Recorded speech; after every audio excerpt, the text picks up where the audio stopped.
Yetta, I see opportunity. Where? Everywhere. Moving forward with the Dekker Team. Moving forward together with the Dekker Team. We are thrilled that for over 30 years, we've been able to come alongside you, not only investing, selling, and buying real estate, but 30 years of coming alongside you to build your fund, build your finances, build your faith, and even strengthen, heal, and flourish inside of relationship. Doesn't that sound good? Well, it's truth. I know. I Sounds love it. great, though. And so we're going to discover in this particular segment what the current housing market dynamics actually mean. We've touched a little bit on first-time buyers. We'll go a little deeper on that. And then we're going to move into the right-sized buyers that are either moving up or down. Yeah.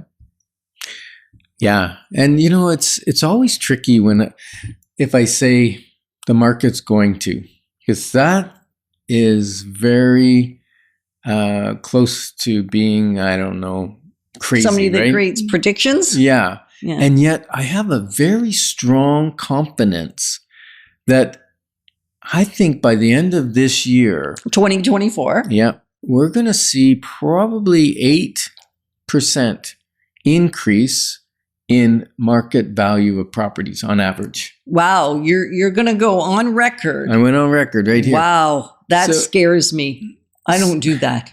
I know you don't. And yet I just have this sense, right? Don't call it a sixth sense, but it's a gut. It's a gut thing. And when we say gut, let's be for real.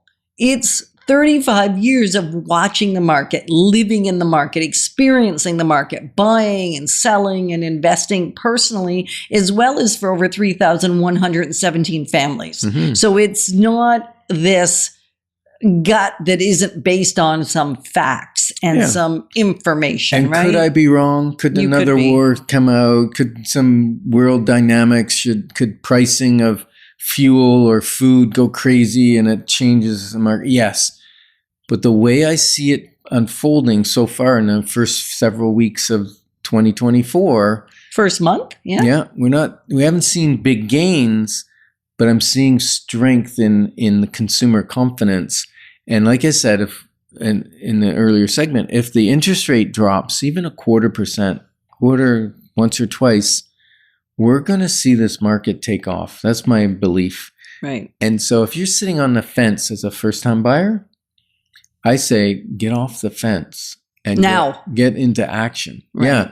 Call us. Call your mortgage broker, or if you don't have one, call us. We'll refer you to one or two. And you're going to really get a hold of, is this something I can do right now, or it's not something I can do right now? Right. And even if it's something you can do right now, the question is, should you?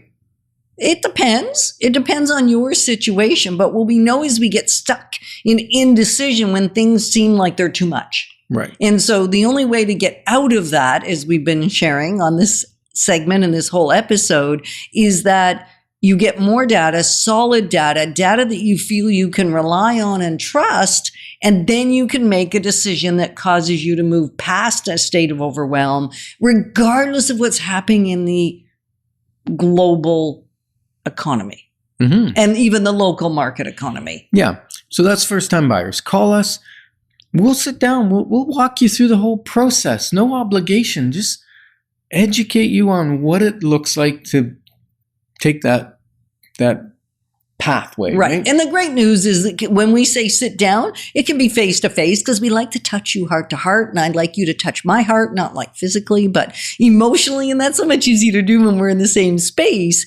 And if that's not conducive to what's going on in your world right now, there's a lot more demands, it seems, on people in general. We can do Zoom calls. Prefer a Zoom or some sort of video conversation over just a phone call. It's easier to catch each other's emotion and stay connected at a maybe not as great a level as when we're face to face, and certainly more than if we're just on the phone. So there's lots of options. We're willing to do phone as well, so that we can get you the information that you need so you can make a solid decision. And if you're part of the community, we'd be remiss if we didn't extend that invitation to you. Mm-hmm. Now, so maybe you're not a first-timer in your buying process, but you own a small, maybe a condo, a townhouse, what do they call them? Up, down lofts, the stacked homes, something Or of that something far nature. out of the country. Right.